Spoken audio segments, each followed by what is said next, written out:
I just wanna come back. How did things get so bad? Man, I swear it felt like last week. What is good, you got? My name is Ruben Lair, back with a reaction video for today. For today, guys, we're gonna be reacting to our KSI and Logan Paul sellouts. Are they all doing this? Are they doing this whole fight thing, round 2, so they can get lots of money from us? Which I am definitely not gonna be freaking watching this. What you call it? Like the video or whatever the case may be. You know what I'm saying? Like paying to watch it live. I'm not doing none of that. I didn't do it last year. I watched the freaking recording of it, full video of it. You know what I'm saying? And I'm gonna do the exact same thing. I'm not paying freaking how much money for it. That's freaking ridiculous. Screw that. Who you think is gonna win? Comment down below your opinions. We're gonna react to this video. He did sort of the same type of thing last year as well. So I'd love to see what he has to say about this. So yeah, let's get right into the video. Let's get it. So by this point, everyone is talking about the rematch between KSI and Logan Paul. Him and his bird, bro. In a couple of months, it's taking place in Los Angeles this time, and it's going to be huge. Potentially even bigger than the first fight they had last year. However, a lot of people are having a big problem with the way the event is being handled. Obviously, because there's no freaking YouTubers in the event. How are you gonna make a YouTube event and then not put other YouTubers in that event? The only YouTubers that are fighting is Logan Paul and KSI. Those are the only people.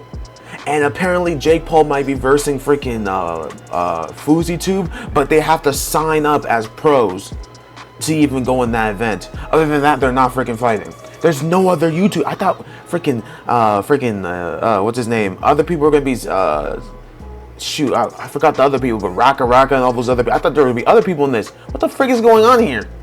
This time around. Some are going as far as calling KSI and Logan Paul sellouts, claiming they've turned their backs on the YouTube community, chasing a mainstream boxing audience that doesn't respect the online space. And today we're going to dissect the entire thing and look at the facts. Do they really care? Who doesn't know anything about this, let's do a quick recap. In February of 2018, KSI fought against Joe Weller in the first YouTube boxing match ever held. KSI defeated Joe Weller quite easily, thus becoming the first YouTube boxing champion of the world. At the time, Logan Paul was highly controversial. The freaking Forest thing. It was a complete and utter lack of judgment. Ugly ass. Off his notorious Japan trip a month earlier, and knowing the reaction it would cause, KSI called out Logan to fight for the belt. Obviously, man's got this belt right now. If any YouTuber wants it, you can come get it.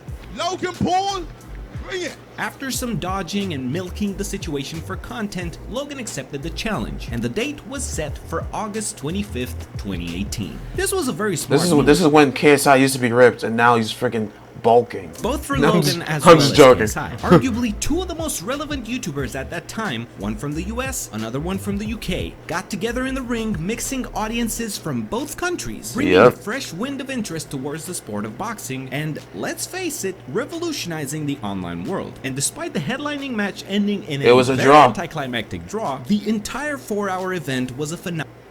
Drinks on me! Would you say that you make healthy lifestyle choices? Try losing 50. Phenomenal success. Every YouTuber wanted to be on the undercard. People had called each other out left and right. Ennison Gibb versus Jay Swingler, FaZe Sensei versus Overflow, or Raka versus Scarce. Granted, this resulted in a lot of uneven matchings, like Halal Ham versus Drizzy Jeremy. There's like 40 pounds difference at least here. I mean, this is clearly not what legitimate boxing matches look like. There's a reason boxers fight people their own size, but it's also what made the whole event feel special. Commentators were also homegrown respected YouTubers. True Joy, Lawrence McKenna, and even KSI's previous opponent. Freaking Joe Weller, get your stupid ass. Your commentary was absolute trash. You literally just... Joe Weller himself. The whole thing from start to finish felt like a cool party where everybody knew each other. But it looks like with the rematch right around the corner, that's about to change. This is Eddie Hearn. He's a British boxing promoter, and he's in charge of the KSI versus Logan Paul rematch, this guy right here, at the Staples Center in LA on November 9th. So with KSI and Logan Paul, it's really quite simple. The first fight come around, and I thought, what is this? 2 YouTubers. I mean, I'm 40.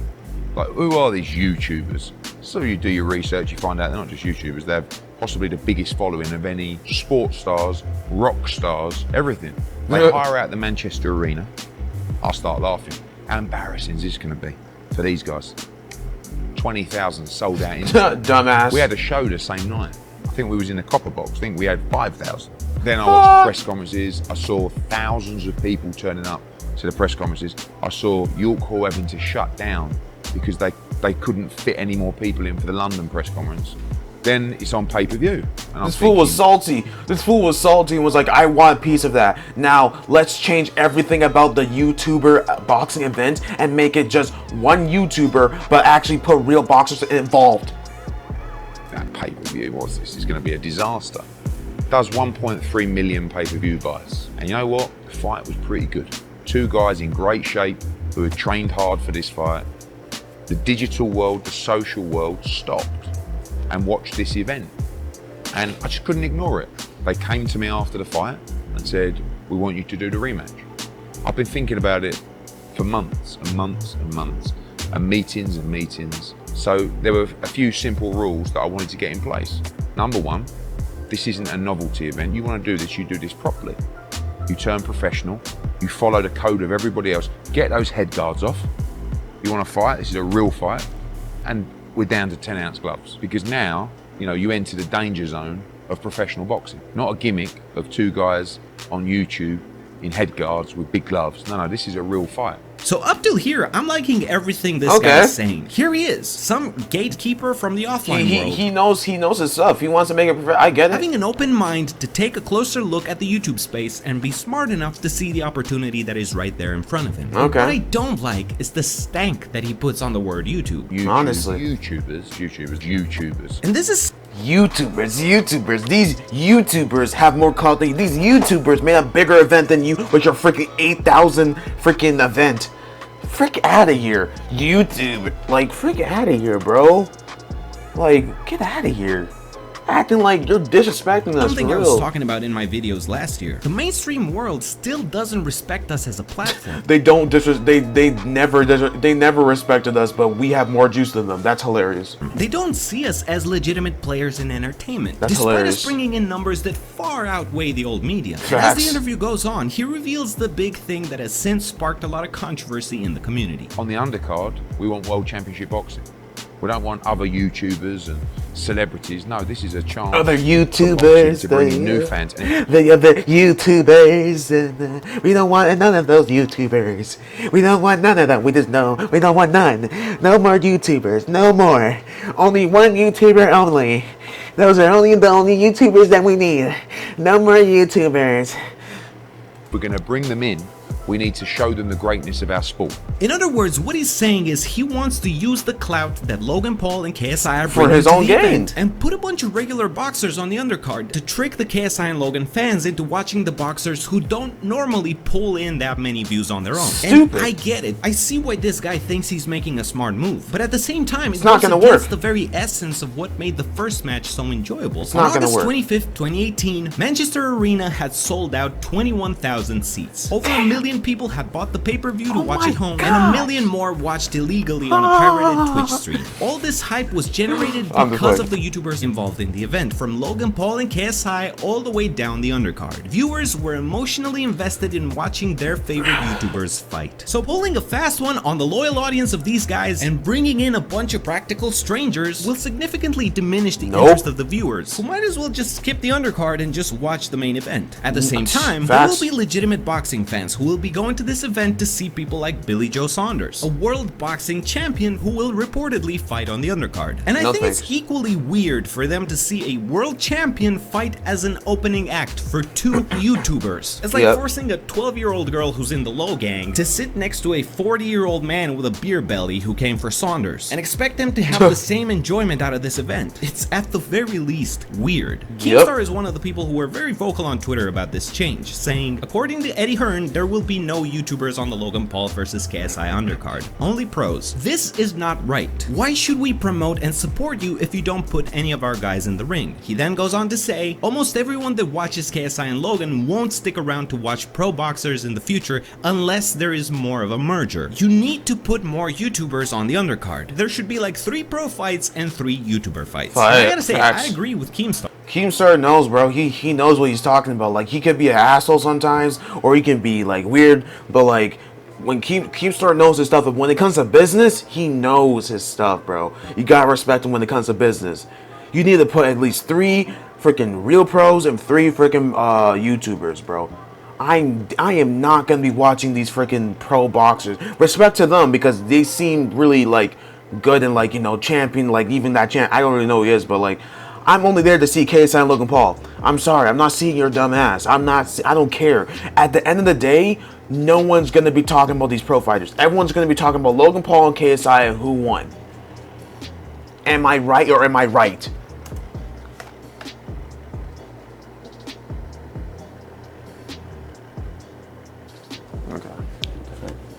The idea of merging the worlds is not inherently bad. There just needs to be a better way to do it. Splicing the fights, 1 YouTuber, 1 pro boxer, 1 YouTuber, 1 pro boxer, all the way up to the main event would be a much smarter way to do it. And I do think Eddie Hearn deserves a lot of credit for even stepping up to the challenge. Unlike a lot of his peers, he does seem to be open-minded. We have to be open our minds and not be narrow-minded and just say, no, this is our sport. We don't let anybody else in. This is the rules and conduct. You know, I know the stick that come particularly from short-sighted people who can't grasp the fact that there's another world out there. These individuals are heroes, are role models. The younger generation go crazy about these guys. There's going to be millions of people watching around the world. So bring them in, let them watch the great young fighters on the undercard, let them watch great world championship boxing. Bring that massive audience into the sport. Make them stick. If these guys want to follow the true conduct of sport and boxing and take the risks that fighters take, which they will do with these new rules, let's do it. It's going to be wild, crazy. It's going to blow the sport of boxing up. And we're behind it. Love it or hate it, we're not going anywhere. What do you guys think? Are you a fan of this move? Do you think it will take away from the enjoyment of the event? Are KSI and Logan Paul sellouts for agreeing to ditch their... That'll be the end of your, sorry for the cut right there, but just wanted to say that what do you guys think about this video? Do you think that KSI and Logan Paul are sellouts, or do you think that like they're not? Do you think that are you guys gonna buy for a pay-per-view or whatever the case may be? But all I'm gonna say is this. I'm not buying pay-per-view. And I'm only there for Logan Paul and Jake. I don't know what to tell you, yo. Like, I really don't know what to say. I understand what's coming from is like you're bringing 2 together, but having only 1 and after having the rest, no, that's not happening. I'm not watching it. Bye. Forget it here. But I'll catch you guys later. Smash that like button. Peace.